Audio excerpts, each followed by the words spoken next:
La tradition et la pratique de la méditation chrétienne par Kim Nataraja, deuxième partie.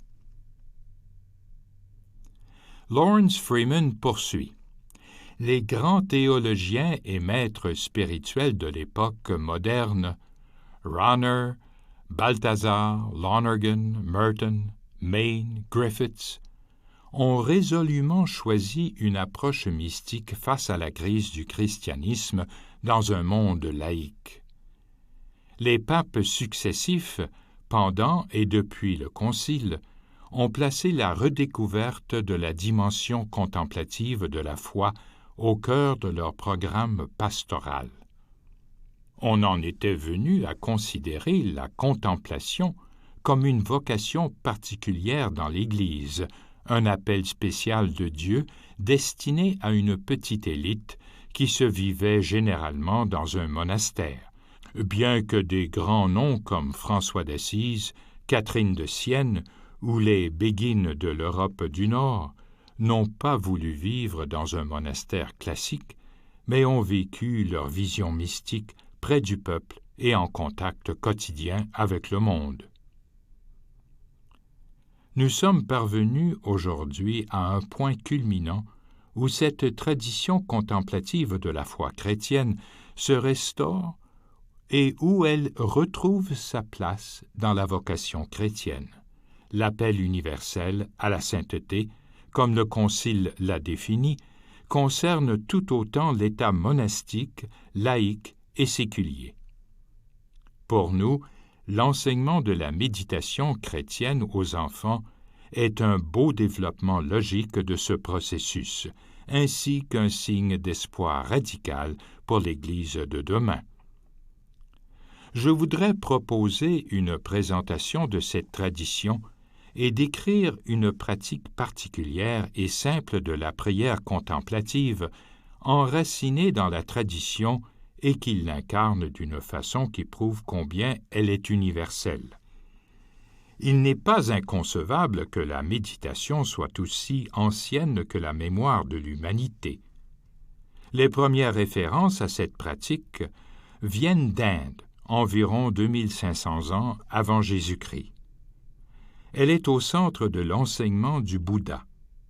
Le judaïsme avait sa tradition de prière mystique.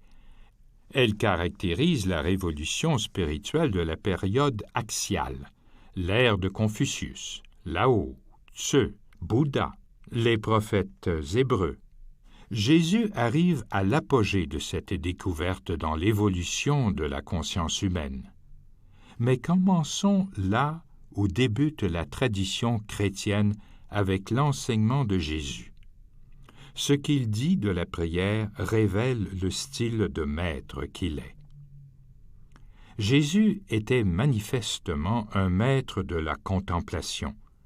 C'était un homme profondément religieux qui a cependant insisté sur la différence entre les règles faites par les hommes et la loi de Dieu.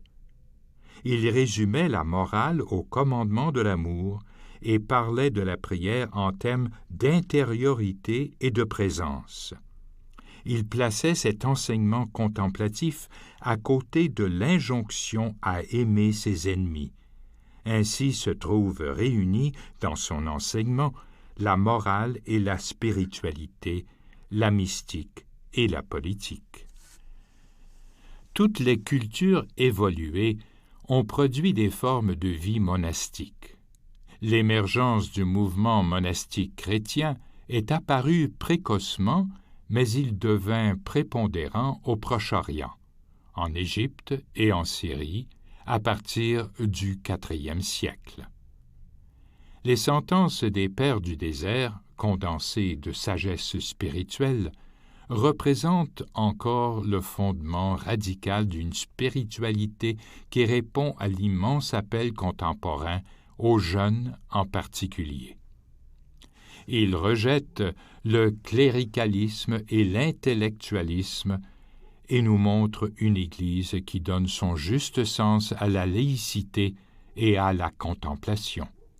L'influence du désert chrétien se transmit dans l'Église occidentale grâce aux conférences de Jean Cassien au 5e siècle. Elles font partie des fondements de la spiritualité chrétienne et saint Thomas d'Aquin les gardait sur son bureau quand il écrivit la Somme. Saint Benoît les faisait lire chaque jour au repas du monastère.